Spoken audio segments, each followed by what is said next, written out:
I told you I'm innocent. What do you want from me? Why are you doing this? Where are you taking me? Seriously, I'm not the bad guy here. I didn't do anything wrong. Who are you guys? Stefan Schwartz, in his 50s, with graying hair, had been in a board meeting when they walked in with security from the Harris Group. Rex had cuffed him in front of the 6 other men and women around the table. Stefan was now on the floor in the back of the van, cuffed, a hood over his head.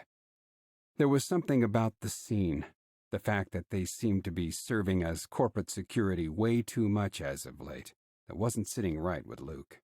Hey, shut up back there or I'll tape your mouth shut, Jess called out from the passenger seat.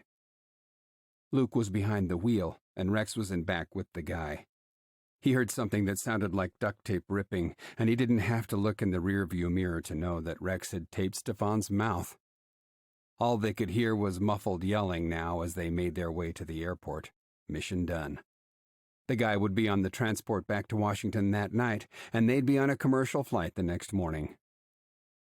Then there was Sienna, whom he wanted to sit down with to find out what was really going on. Okay, just heard from Sean, Matthew, and Sienna, Jess said. They have everything and they're already back at the hotel. Said something about a key, encrypted files, whatever. It's above my pay grade and yours. He pulled into the airport, up to the military plane that had been waiting. Rex had Stefan out of the back and he was handed over to military personnel. They were now done. This part of the mission was finished. Let's get out of here, get back to the hotel, have a few beers, Rex said as he climbed back into the van. Luke slid behind the wheel again and took in the military plane, seeing Stefan now shackled as he was led onto it. And for a minute he sympathized because he knew the man would never have his day in court. Whatever he'd done or whoever he'd pissed off, he'd stepped on the wrong toes. They arrived back at the hotel and parked underground, and Luke split off from Rex and Jess as they stepped into the lobby. He took in the glass, the brass, the sofas and chairs, and the front desk as he walked over to the open bar. The place had the same high-end feel as the rest of the hotel. Sean, Matthew, and Sienna were already sitting there, still in suits, nursing beers. Sean was watching everyone, his back to the wall, whereas Matthew seemed almost too cozy with Sienna. Hey there, you made it. First round's on me, Sienna said. She ordered one of the foreign beers for Luke and slid it over to him. Where's Jess and Rex? He leaned against the bar, taking her in, lifting the bottle and gesturing to the bartender in thanks. They'll be right down, he said. Jess had to report in, and Rex was likely seeing that their guns were packed down and ready to go, stowed nowhere a maid could see if one walked in. So you're heading back to Livingston after we get back to base? Matthew asked. And Sienna, too, was watching him as she lifted her gin and soda with a twist of lime. It was the only drink he ever saw her with. Yes, after we finish up, he said. Seems Owen is in a bit of a pickle. Ryan mentioned something about girl trouble. I kind of want to check in and find out what's what with Karen and her hubby, Jack, too.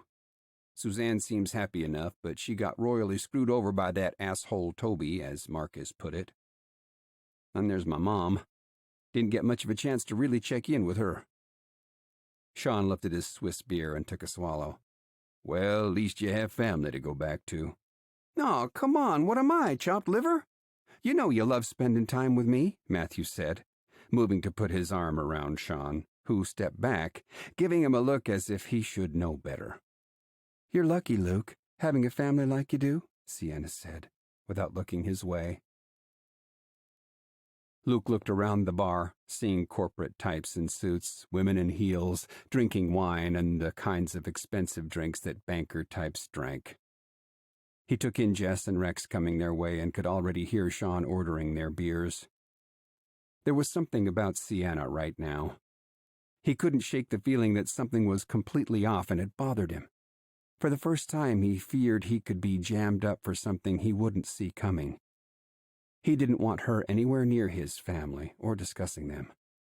I am, he said simply, then took in a tall, leggy woman at the end of the bar.